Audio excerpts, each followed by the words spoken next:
Hola operadores, vamos a comentar la propuesta económica del Conde del Guácharo. Estamos comenzando la temporada de precandidatos presidenciales en Venezuela.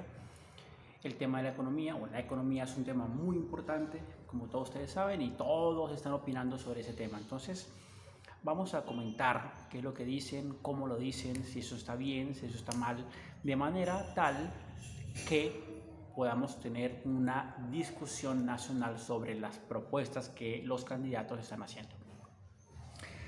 Comencemos por el principio. Entonces, el Conde del Guácharo, en una entrevista, dice: el problema de Venezuela, el problema económico de Venezuela es transcomplejo. Transcomplejo.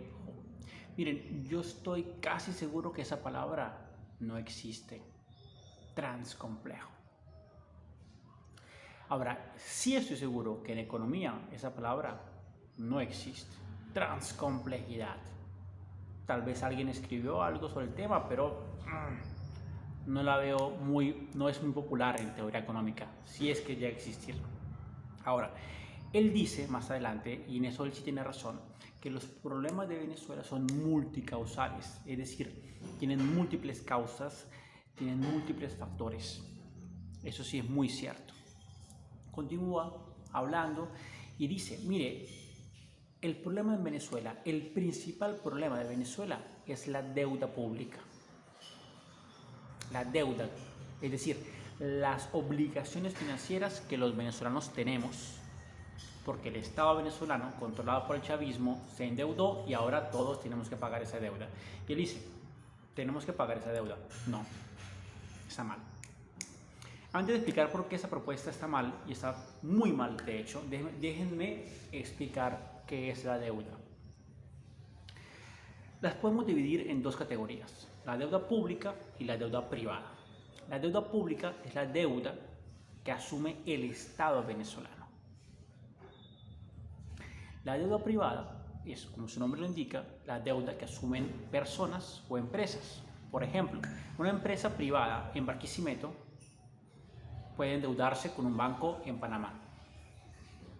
Esa deuda se contabiliza en el total de la deuda nacional, pero es una deuda privada. Es decir, que el Estado venezolano no tiene ningún tipo de obligación, no tiene que pagar esa deuda.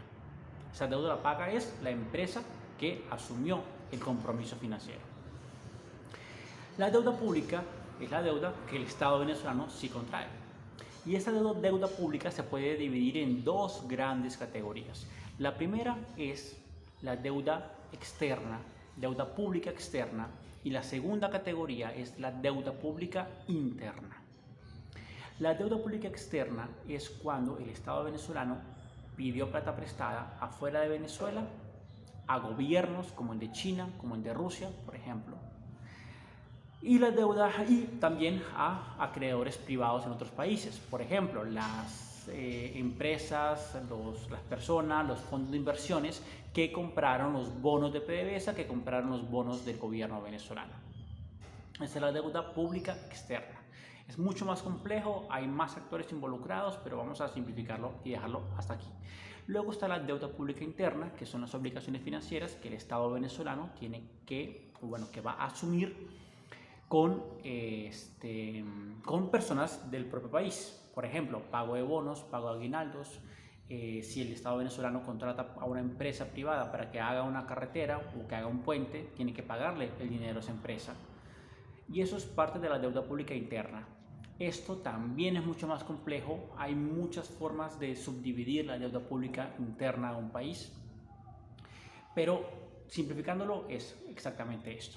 Ahora, el Conde del Guácharo dice: el principal problema de Venezuela es la deuda, que es, hasta donde yo sé, más o menos 150.000 millones de dólares. Y eso está mal. Está muy mal, realmente. Y voy a explicarlo por qué. En primer lugar, nosotros ni siquiera sabemos de cuánto es el monto, cuál es el monto de la deuda pública venezolana. Es decir, nosotros no sabemos si debemos 150.000 millones de dólares. Podemos deber mucho más o mucho menos. posiblemente mucho más. Entonces no sabemos cuál es el monto total de la deuda pública externa. Tampoco sabemos el monto de la deuda pública interna. Pero además, eso está terriblemente mal porque gran parte de esa deuda es ilegal.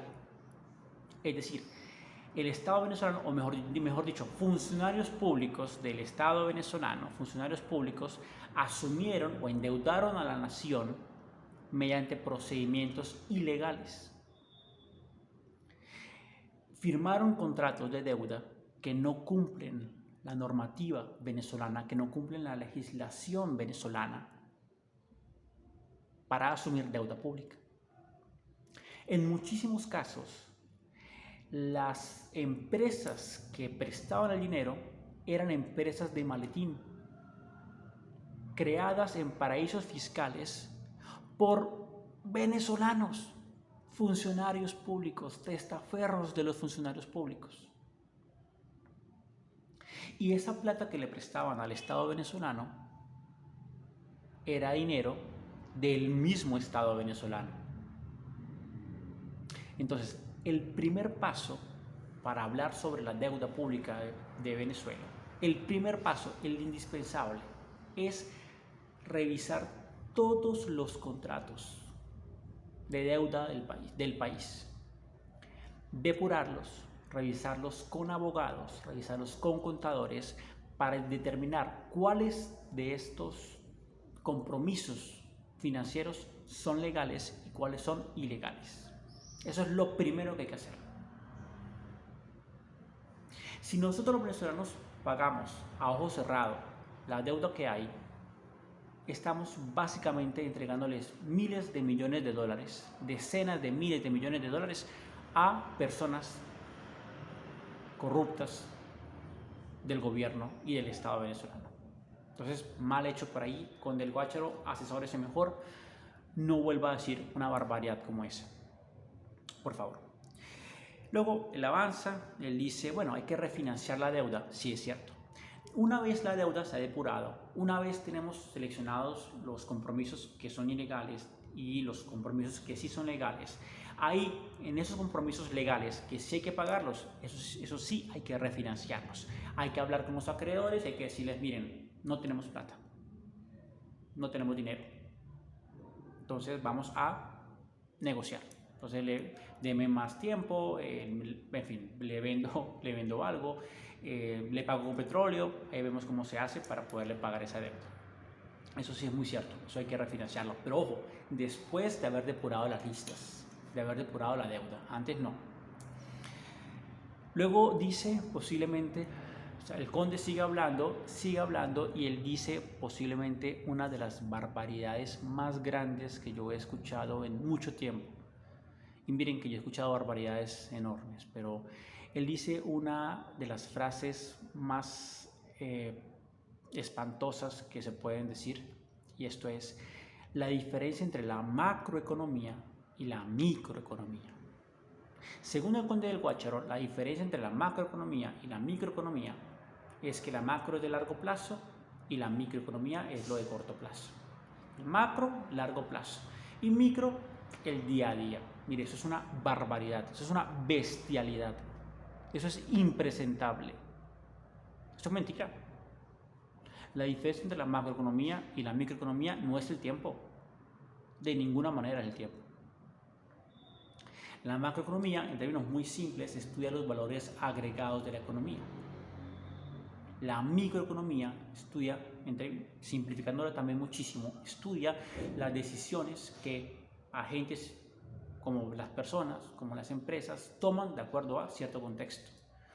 ¿Por qué una persona decide consumir? ¿Por qué decide no consumir? ¿Por qué una empresa toma esas decisiones? ¿Por qué no las toma? Eso tiene que ver con teoría del consumidor, teoría de la firma, teoría de la elección racional. Es otro tema absolutamente diferente al tiempo. Hay macroeconomía de largo plazo y hay hay macroeconomía de largo plazo y hay macroeconomía de corto plazo. O sea, entonces el tiempo, mentira. O sea, ya solamente con eso uno se da cuenta que el conde está pésimamente asesorado en economía. Luego menciona economistas europeos y estadounidenses. Menciona a Keynes, menciona a Hayek, menciona a von Mises, menciona a Milton Friedman. Mire, eso es muy interesante y para mí es una grata sorpresa escuchar a un precandidato hablar sobre estos economistas. Pero como todo, pues, si te vas a poner a hablar de esta gente, pues tienes que conocer la obra de esta gente. Y el coño no la conoce. Entonces, si vamos a hablar de David Ricardo, hay que leer a David Ricardo. Si vamos a hablar de von Mises, hay que conocer lo que es la escuela austriaca. Si vamos a hablar de Milton Friedman, hay que conocer lo que es la escuela de Chicago. ¿Qué hizo? ¿Qué dijeron? ¿Cuáles son sus diferencias? Lo que dice el conde es, mire, un economista británico que se llama John Maynard Keynes afirmó que el Estado tiene que hacer gasto público para reactivar la economía. Bueno, él no lo dijo así realmente, pero eso es lo que John Maynard Keynes dijo. O sea, el Estado tiene que gastar para reactivar la economía. ¿Sí? Esto es criticable y eso en Venezuela sí tiene sentido, pero la discusión sobre el gasto público en Venezuela es absolutamente distinta por varios motivos. Uno de ellos es porque primero no hay plata para gastar, en segundo lugar el Estado venezolano es profundamente corrupto, entonces cualquier dinero que se vaya a meter a la economía se lo van a robar. Si vas a meter 100 millones de dólares, realmente se van a robar 80 millones de dólares. Entonces no tiene sentido hablar de gasto público cuando tienes un Estado tan corrupto como el que tenemos nosotros, lamentablemente. Afirma también, por último, que un economista también inglés que se llama David Ricardo hablaba sobre las ventajas comparativas y que los países tendrían que especializarse en aquellos rubros económicos en los cuales tengan mayor ventaja que el resto. Sí y no. A ver, ¿qué fue lo que dijo realmente David Ricardo?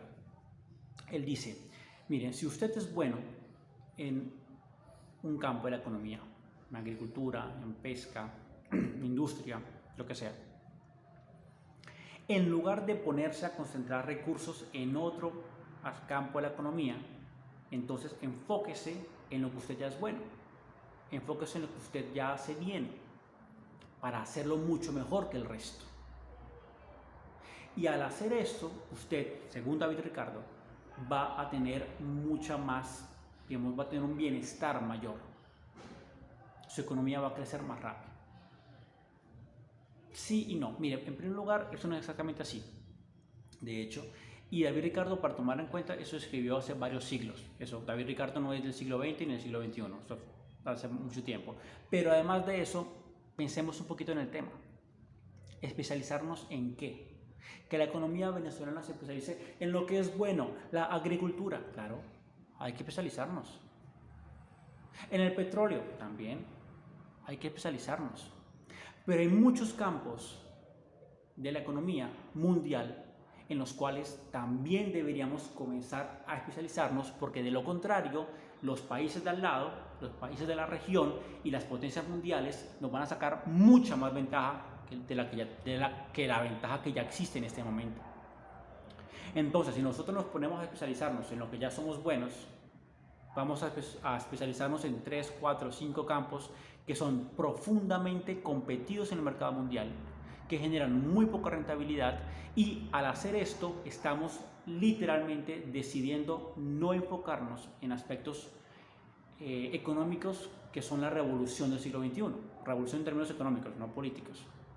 Por ejemplo, inteligencia artificial, por ejemplo, grandes datos, por ejemplo, machine learning o aprendizaje de máquinas, por ejemplo, todo lo que tiene que ver con gobierno digital. ¿En Venezuela somos buenos en inteligencia artificial? No, no somos buenos. Según el Conde del Guácharo, como no somos buenos en inteligencia artificial, entonces no toquemos ese tema y en lugar de eso vamos a especializarnos en sacar petróleo, vamos a especializarnos en producir harina pan, que somos buenísimos produciendo harina pan, claro. Pero en 20 años todos los países van a estar especializadísimos en inteligencia artificial y nosotros vamos a seguir sacando petróleo y vendiendo harina pan. Entonces está muy mal hecho, realmente. La propuesta de Ricardo es, en primer lugar, muy antigua, no sirve para la época moderna y en segundo lugar está planteada de forma terriblemente mal por el Conde del Guácharo. En términos generales, lo que el Conde dice está mal hecho. La propuesta económica del Conde del Guácharo no funciona. Ojalá la mejore. Gracias.